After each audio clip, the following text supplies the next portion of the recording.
Assalamualaikum warahmatullahi wabarakatuh. Perkenalkan, saya Muhammad Adi Tantowi. Di sini saya akan memaparkan materi tentang perubahan kemampuan motorik pada usia lanjut. Lansia mengalami perubahan pada anatomi dan fisiologis tubuhnya yang menyebabkan penurunan pada fungsi sistem motorik tubuh. Fungsi mobilisasi manusia dihubungkan pada 3 hal, yakni tulang, otot, dan persendian, yang didukung oleh sistem syaraf. Pada umumnya lansia menjadi lebih lambat dan koordinasi gerakan kurang begitu baik dibanding dengan masa mudanya. Perubahan ini disebabkan oleh pengaruh fisik dan psikologis seperti berikut ini.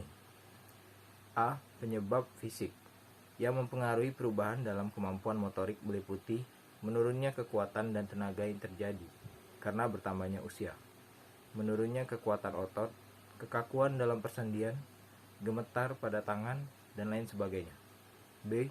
Penyebab psikologis berasal dari kesadaran tentang merosotnya dan perasaan akan rendah diri jika dibandingkan dengan orang yang lebih muda dalam arti kekuatan, kecepatan, dan keterampilan. Assalamualaikum warahmatullahi wabarakatuh. Saya Tasya Diandra Aulia, anggota dari kelompok 10 Psikologi Orang Dewasa kelas Indralaya. Saya akan sedikit memaparkan terkait materi terkait perubahan mental pada masa usia lanjut. Mari kita mulai. Perubahan mental pada masa usia lanjut dipengaruhi oleh beberapa faktor. Faktor-faktor tersebut antara lain perubahan fisik yang dialami oleh orang lanjut usia tersebut, khususnya organ perasa, kesehatan umum seperti kesehatan tulang, kesehatan pencernaan, dan kesehatan pernafasan, tingkat pendidikan yang dimiliki oleh orang lanjut usia tersebut, keturunan atau herediter, serta lingkungan tempat orang lanjut usia tersebut tinggal dan bersosialisasi. Adapun beberapa masalah yang sering dihadapi oleh lansia yang berkaitan dengan status mental. Masalah yang kerap muncul pada masa usia lanjut menurut Kemal Sali pada tahun 2010 disebut sebagai a series of eyes yang meliputi immobility atau imobilisasi, instability atau instabilitas dan jatuh, incontinence atau inkontinensia, intellectual impairment atau gangguan intelektual, infection atau infeksi, impairment of vision and hearing atau gangguan penglihatan dan pendengaran, isolation atau depresi, inanition atau malnutrisi, insomnia atau gangguan tidur, hingga immune deficiency atau menurunnya kekebalan imun atau menurunnya kekebalan tubuh. Halo semua, perkenalkan saya Yohana Elizabeth. Di sini saya akan menjelaskan tentang perubahan minat. Yang pertama adalah perubahan minat pribadi. Perubahan minat pribadi meliputi perubahan dalam kondisi kesehatan, perubahan dalam status ekonomi, perubahan dalam pola kehidupan, perubahan dalam nilai, dan perubahan dalam seks. Selanjutnya adalah minat berpakaian. Pakaian dan hiasan. Orang mengetahui bahwa penampilan itu penting bagi keberhasilan di semua bidang kehidupan, sehingga sering menghabiskan uang dan waktu untuk berpakaian dan berperhiasan dalam penyesuaian diri maupun sosial. Minat ini tidak menjadi kekurangan seiring bertambahnya usia.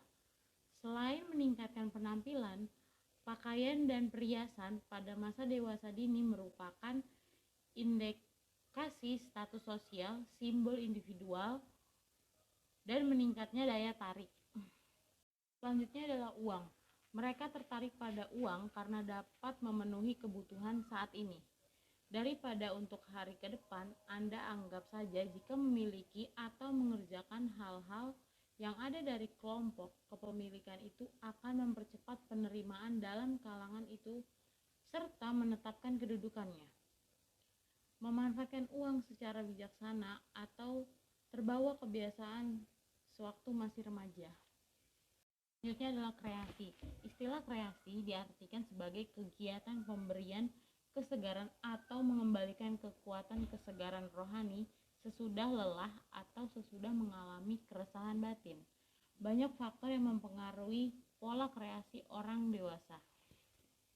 Lalu berikutnya adalah kecemasan menghadapi kematian. Kecemasan adalah respon psikologis terhadap stres yang mengandung komponen fisiologis dan psikologis. Perasaan takut atau tidak tenang yang tidak diketahui sebabnya, kecemasan terjadi ketika seseorang merasa terancam baik secara fisik maupun psikologis, seperti harga diri, gambaran diri, identitas diri. Kecemasan dalam tingkatan yang berbeda dari mulai ringan sampai berat. Sekian penjelasan saya tentang minat perubahan. Kurang lebihnya mohon maaf. Terima kasih. Selanjutnya, saya akan menjelaskan tentang bahaya fisik, bahaya psikologi, sosial pada usia lanjut.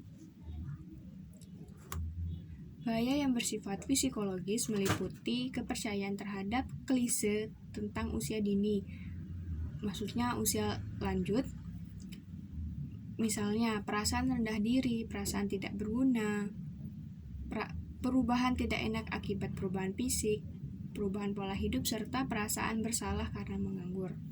Lalu untuk bahaya fisik yakni meliputi perubahan dari tingkat sel sampai ke semua sistem organ tubuh yang lebih ke menurun.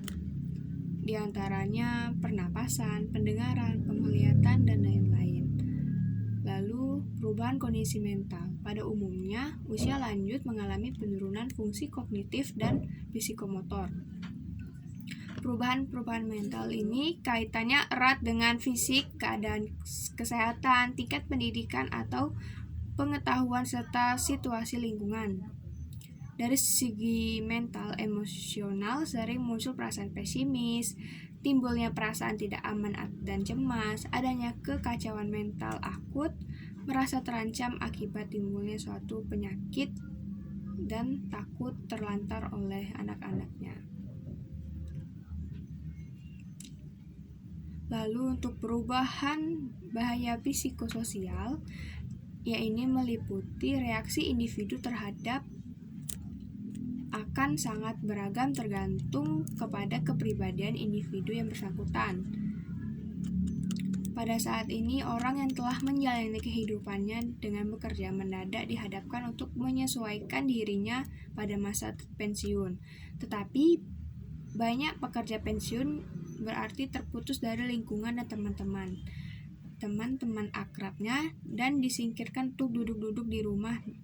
Dengan begitu dapat menimbulkan perasaan kesepian akibat pengasingan dari lingkungan sosial, kehilangan hubungan teman dan keluarga, perubahan mendadak dalam kehidupan rutin yang membuat mereka merasa kurang melakukan kegiatan yang berguna.